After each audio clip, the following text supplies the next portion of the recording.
Hey everyone, welcome back to another video. So the intro montage of this episode was spent doing some maintenance on the Aristo. And I went ahead and did a basic tune-up to it, spark plugs, wires, distributor cap, oil change, and maybe a couple other things I can't think of off the top of my head right now.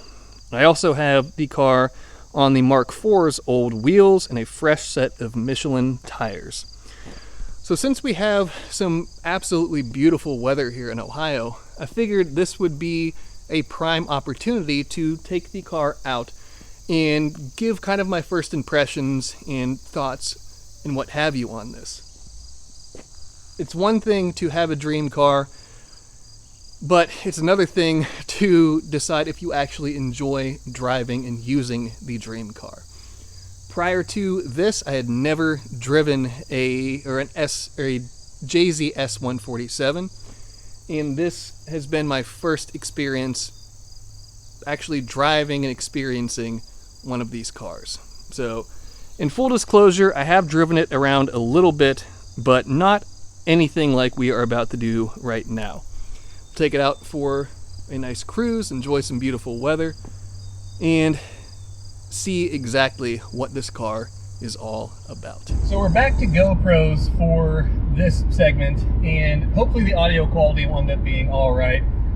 But first impressions of this car, driving it, it is wonderful. The car is like a couch on wheels. It just kind of cruises along. No drama, no anything crazy, no anything else. The tune-up that I did to it made a world of difference. The car was definitely unhappy when I first got it back and started moving it around and everything. But you figure that this car's a 95, we're in 2024, that's 29 years from the math that I'm able to do. And who knows when the fuel filter was changed, last time spark plugs were changed, wires, so on and so forth. So I did a basic tune-up, fuel filter, spark plugs, wires, distributor cap, oil change, so on and so forth, just so I could start from a blank slate. And that made a huge difference. In addition to putting a fresh tank of fuel in the car, made a world of difference for how this thing acts and how it drives. Now, going down the road, it still has a little bit of a vibration, which I'm attributing to the brakes probably being warped, and the front suspension is definitely a little bit floaty and bouncy. So I have a set of coilovers on the way for this thing already.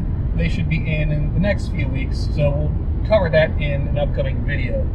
But at least for what it is right now, the car is an absolute dream to drive. Prior to this, I had never driven a JZS147. I had always wanted one. I had that roller like I talked about in the intro video for this car, but I never had any experience driving one of my own. I figured that with it being kind of a big boat of a Japanese car, that it would be nice to drive and that my desires wouldn't be all for nothing, but you really never know until you get behind the wheel of one. The fact this one is in such good condition and such low mileage definitely helps with that, but I've been very, very happy with the little bit of driving around that I've done with it so far. The car is nice and quiet. Everything in here works. All of the gauges, all of the features, everything like that. There were a couple funny things. The fuel sending unit didn't work when I initially brought the car back, and the driver's side, the window behind me, the driver's rear window, didn't go down. So again, who knows how long the car sat or anything along those lines. And after moving it around a little bit, the fuel gauge and the sending unit started working, and the window behind me started working. So that saves me time from having to tear things apart and diagnose it, and money having to buy replacement parts for it. But impressions wise of this thing, it's exactly what you think it would be. A big floaty boat. It's very comfortable. Minus a little bit of wind noise you can hear through the door, which, again, 30-year-old door seals, you'll have that, not the end of the world. The thing drives like a dream. It has been a bit of an adjustment to get used to driving on this side of the car. For over 15 years at this point in time, I've driven a left-hand drive car. And you kind of get used to judging your placement in lanes and everything like that as a left-hand drive car driver. When you switch over to this side, it is quite a bit different. And it's taken me a little bit to get used to placing myself correctly in lanes, not going over into oncoming traffic, and just being able to drive the car safely and effectively. But I'm getting much more used to it at this point in time, and it kind of feels a bit natural. And I've been judging based off of the outside white line. I pick a point on the hood and align that line with that point, and everything's good to go that way. Engine and transmission both function absolutely perfectly. The engine's nice and smooth.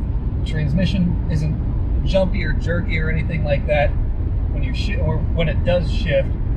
And like I said, the car just cruises along. It would be an excellent road trip car if I wasn't trying to keep miles off of it, keep it in really nice condition. Right now, it is not going to win any races. If you guys have ever driven a naturally aspirated 2JZ powered car before, you can attest to them being quite anemic in the power department. They leave quite a bit to be desired. They're very reliable, very easy to work on. You have all of that going for you. But, I mean, if I put my foot to the floor, I'm not going to win against much other than maybe an old Volkswagen Beetle or something along those lines. Or maybe somebody on a pedal bike if I was lucky. That'll change in time. This thing will end up having a turbo build, everything else done to it as time goes on. But right now, I'm enjoying doing this in kind of a slow progression. I'll do it in steps, do it in stages, and there's no reason and no need to rush any of it, as I really want to enjoy every facet, every little turn of every nut and bolt that I do throughout the course and the process of this build.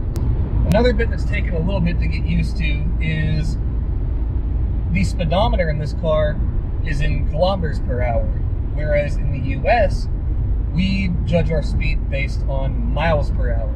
So Rob at Import Auto Center, he gave me a good rule of thumb and a good way to at least roughly get you in the ballpark of the speed that you were going, and that is you take whatever the kilometer per hour reading is, you drop the 0, multiply by 6, and that gets you in the ballpark. So if you're going 60 kilometers per hour, drop the 0, that gives you 6, multiply by 6, and you're roughly 36 miles per hour. So let's talk about some of the plans for this car and what I would like to turn it into. Because I didn't buy this thing as a daily driver. I have a daily driver. I didn't buy it as necessarily an unmolested collector's item, because I'm not one for restorations or collecting just for the sake of collecting. For each car in my collection, for each car in my stable rather, I'd like for them to have kind of their own individual purpose. And the purpose of this one is going to be a fast, comfy cruiser.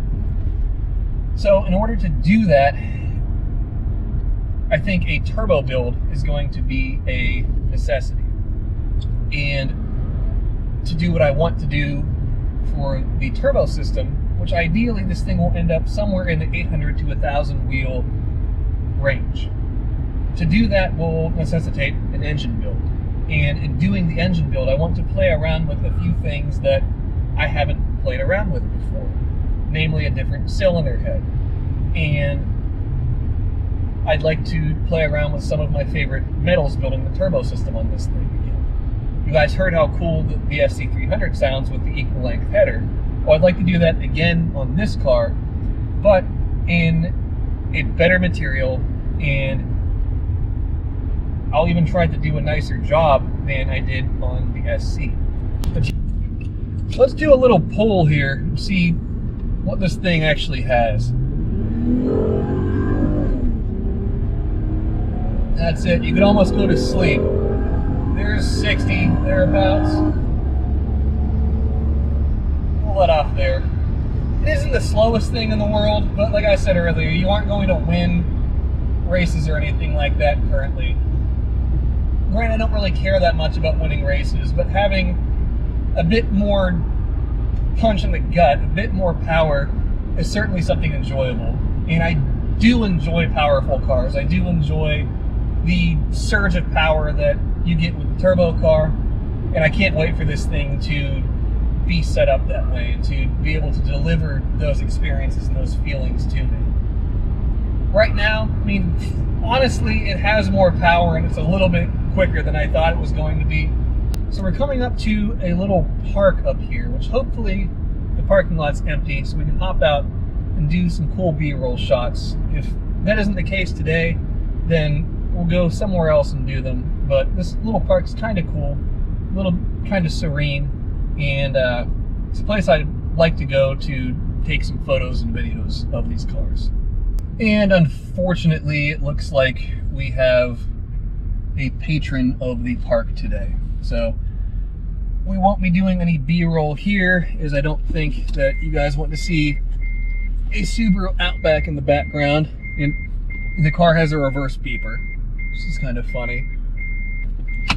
But I guess at this point, let's go ahead and head back to the shop, put enough miles on the car for today, and we can go ahead and wrap the video up there.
Just like that, we are back.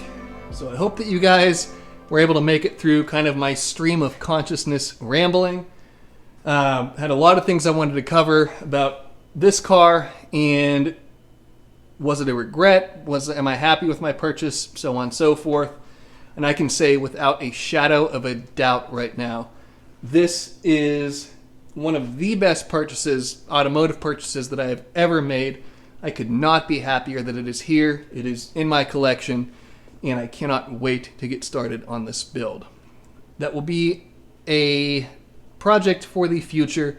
We have a lot of things that need to be accomplished still on the SC, and some work to do on the Mark IV, so on and so forth. You guys know there's always something to do here, always a new project, and I can't get enough of it. So with all of that being said, and before I turn this into an even longer talking episode, that'll be the end of this one. So thank you guys, as always, for coming along on all these different adventures and journeys with me. Whether we're taking a ride in the Aristo, whether we're building parts for the Lexus, whether we're doing anything else here, it makes me very happy, and it warms my heart that week after week you guys keep coming back to see what I'm poking around at here. I'm having a blast with all of this still. Hope that you guys are still enjoying yourselves, coming along on all these adventures, and I look forward to many, many more in the future. With all of that being said, that will be the end of this one. So as always, be sure to subscribe, leave a like, leave a comment, check out the website for manifolds, for merch, for all things good that way, including my 15th anniversary t-shirts and hoodies available through the end of 2024. So make sure you grab those before they expire come 2025. And with all of that being said, that'll be the end of this one, and I will see you guys in the next episode.